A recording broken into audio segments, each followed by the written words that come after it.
So, Jeff, you were saying that episode 7 was a good episode. I really hope you just forgot the actual number of the second episode that you thought was going to be good, because this episode was just another episode, Jeff. I think next episode is going to be far more interesting than this episode, because this episode was basically a repeat of the previous episode, but I'm not complaining. I was laughing my face off for half the episode, and then another fan bites the dust. Yeah, another one bites the dust. Okay, I'm not going to do that anymore. so, So we get to the reward challenge, and then finally, to all of us Brenda fans who are complaining that she's not getting any airtime, her doing all those cheerleading antics, it was hilarious. And then Philip is just like, oh yeah, let's not run. And then the Golden Trump is just walking and then running in the shower area, and they're just like, yeah, we got them. Oh, please! And then Jeff's just yelling insults at those idiots on bike hall. Hilarious. So then, anyways, now that that's out of the way, we get to how the tribe dynamics are between the challenges. Baikal is still complaining about everything. The Cochrane is displaying even more of his smart side, which kind of surprises me because I wasn't expecting him to bring that much difference to the table, and you can argue that he isn't, but this time he's a lot more calmer now that he's not always on the verge of being voted out, because that's what I think the problem was in South Pacific, of why he was hyped up to be a major player, but we don't think he did that much because he was always in danger of being voted out. The same argument can be said for like Colby, Parv, and HVV and all that, and a couple of other people, because they were doing stuff. It just means less to us because their names were always coming up in the urn. So we think that they did less when in actuality they're doing stuff, but it just doesn't mean anything. So I'm actually impressed with what he's doing. Sorry if I repeated myself there. And then, of course, Dawn is still safe, and then they're just the mediators between the Corinne and Philip arguments over which fan do we keep and all that, because they're still hoping that they can reunite with the Goda favorites and then just blow out the competition, which I'm still hoping happens because, well, I want these fans to be booted ASAP. Because I've actually gone to the Survivor Wiki and they've got a poll going on the side of the website. Whose side are you on, fans or favorites? Fans have 47 votes, favorites have 222. 221 if you don't count my vote. So that just shows you a few things there. And then on the Goda tribe, Malcolm does what I was hoping he wouldn't do and forms a relationship with Eddie and Reynolds, although Eddie isn't in the picture. Well, it does give Malcolm a little bit more power now that he knows where the other idol is, so the part that he doesn't tell anyone about the idol, I'm okay with that, because Reynolds honestly is being an idiot sucking up to Malcolm the way he is, because now he's basically Malcolm's pawn, which I'm not totally complaining about, but I'm worried about Malcolm here, because I'm kind of thinking that in a way it's him almost making the same mistake as last time. Now, the difference is he isn't totally like the bottom part of the alliance, even though, like last time, the four-person alliance, he's initiating it, but even though he'll have more power in this four-person alliance, provided he's able to pull Eric in, which he might be able to, he might not. I just don't think it's a good idea to do it when there's 13 or 12 people left, because it's just a dumb move. You're gonna have to rely on what the other group dynamics are going and kind of pull yourself in with another block.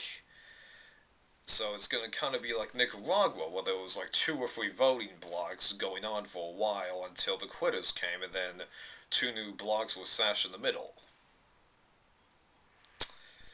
I'm just worried about this alliance thing with Malcolm. I really hope it doesn't cost him. Now, I don't really want Eddie and Reynolds to get far with the expense of any of the favorites, minus Philip and maybe Corinne if she keeps kind of sliding down the annoying slide, because I'm liking Corinne's position here, but I'm beginning to get a little annoyed with her. Now, I'm more annoyed at Philip with his dang arrogance and all that, but I'm starting to get, I think, why a lot of people hate on her and Gaboon.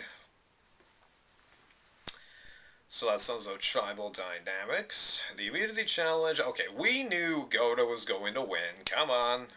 Wasn't even really worth watching, but it was still another good challenge. So, the Baikal people, we turn back to camp, and then, of course, they're trying to decide which of the fans to vote out. And they eventually decide on Julia. No real comment, because had you voted out to Michael, well, Corinne would have flipped and then probably wouldn't have stuck with the original plan, and then you would have been forced to get rid of either her or Philip, which I'm betting you're probably going to have to do anyway. More on that later. Julia, no real complaint, because this was the episode where we finally got to hear a lot more from her, but half the time on Survivor, that generally means you're going soon, as in the case here. The only reason I felt that way is because I'm hearing her voice and I go, wait a sec, how the heck is her voice so deep? But then again, I think I've heard a few people say that about my voice, and let's not bring me into this equation. So, we basically have another situation of 8 to 4 situation. So, yay, a lot of the fans have been booted, and honestly, the two favorites I was least excited about to have come back are gone, so they're not really that big of a loss. I do feel sorry for them in their own way, but in the game, I'm like, no loss. Personality-wise, I go, hopefully it isn't too hard on them. So now that the tribes have merged, we've got all kinds of possibilities going all over the place. I was listening to Survivor Know-It-Alls with Rob Sesternito and Stephen Fishback, and they're stating there's all kinds of possibilities going on here with the Bromance Alliance, the original Favorites Alliance, just the Goated tribe staying together, and all kinds of things can happen here. So, I'm going to hold on to the only real prediction that I still have. Philip is going to be one of the first two people gone, because this road with Philip really is going to have to end at some point, because it seems like it's common knowledge, although no one has really explicitly said it yet, that they're keeping Philip around so the target sort of stays on him, and he can think that he's managing every bit of the operation, when really it's Cochran and Donna by call, and the favorites on Goda that are really managing the situation. Philip just appears to be. So his usefulness is definitely going to stop soon. I do like the fact that he's in a leadership position, because he is more interesting to watch. Because this season, as I mentioned in my last vlog, his interesting to watch bit is much higher than his annoying bit. So I'm really looking forward to next week. We've got all kinds of possibilities going around. It's either going to be a fan, Philip, or Corinne. That's my bet. And how do I think that this season has been so far? Because this is a good point to look back on it. Well, it hasn't been strictly better than Philippines, depending on the way you look at things, because I don't think the characters have necessarily presented themselves at a level that's higher than Philippines. You could definitely argue that it's pretty close, but better, no, not really, but I personally have liked it better purely because I think that the dynamics are interesting to watch, and unlike Philippines, I feel like the mood of this season has been a lot more positive, despite the fact, of course, you've got a bunch of people arguing. I don't know why, just I think it's more positive.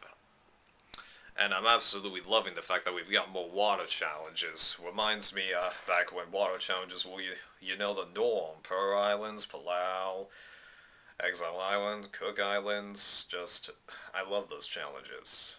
I'm glad that we're going back to that. So, not the greatest episode, but it's fun to see what's happening, and I'm really looking forward to see what happens next. Bye, guys.